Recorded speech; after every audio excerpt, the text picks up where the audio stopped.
When the young man woke up after 300 years in the cave, if you've been sleeping for 300 years and you wake up, the first thing you feel is hungry. So they sent someone to buy some food. And they gave him instructions. فَلْيَنْظُرْ أَيُّهَا أَزْكَى طَعَامٍ. Go search for that food which is purest. Meaning that you are living in a world in which food is constantly corrupted and contaminated. Because food is increasingly corrupted. You're eating and you know it has some pork in it. Because they've concealed it very carefully. And once the pork go inside there, the angel ain't going to come to you. And so we produce our own food. And we consume what we produce. But we come back to that in a moment, inshallah. The cottage industries. An effort would be made to encourage beyond the agricultural base of the village. The agricultural base of the village is the base of the economy. But beyond that agricultural base, the village would encourage cottage industries. And so it will result in a diversified village economy. Particularly for those who are now working on minimum wage. Because if you're working on minimum wage, the chances are you're going to remain there forever and ever. But if you can get out of wage labor and produce your own goods in your cottage industries and sell, then Allah is the one who provides rizq and you can get out of minimum wage. The religious structure of the village. All Muslim residents in the village would constitute one Jamaat. All members of all people resident in the village, all Muslims resident in the village would constitute one Jamaat. That Jamaat would have one Amir. All members of the Jamaat would have to give a pledge to obey the Amir so that we can have discipline in this village.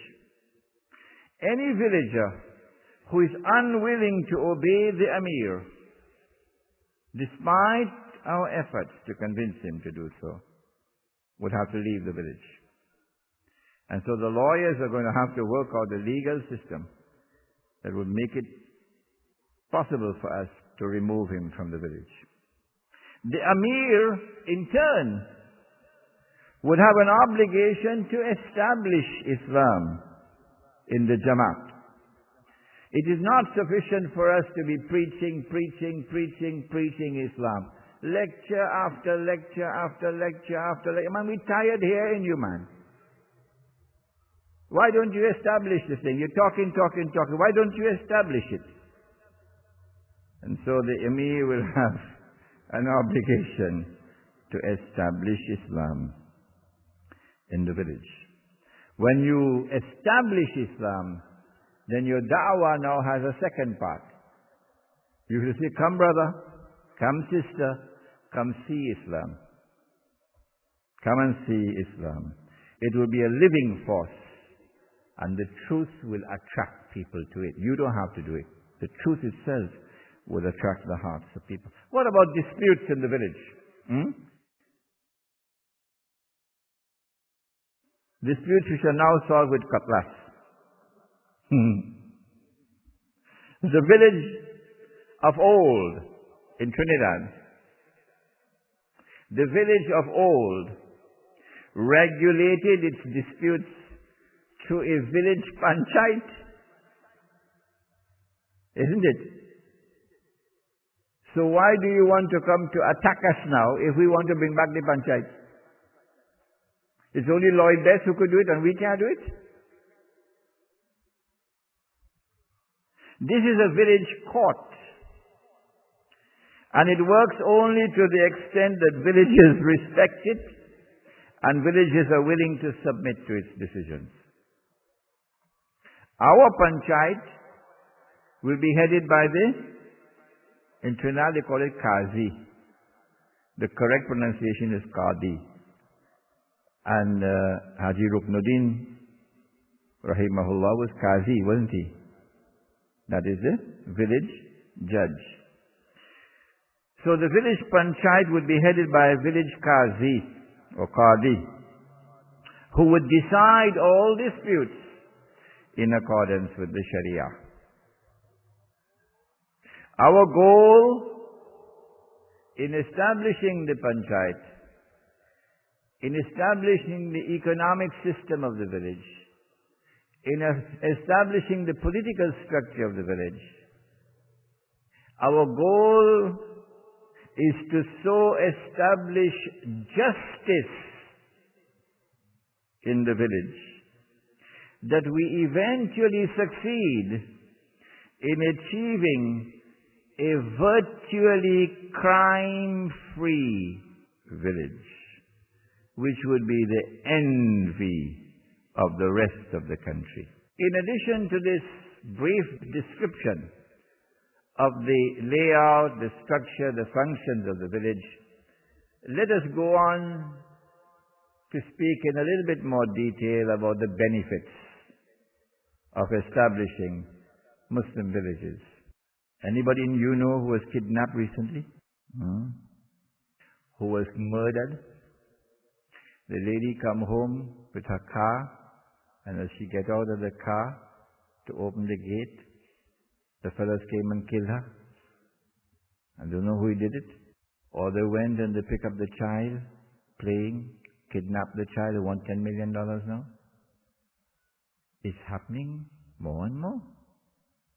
And nobody seems to be able to stop it. We're living in a world which is becoming unbelievably dangerous. It's growing more and more dangerous.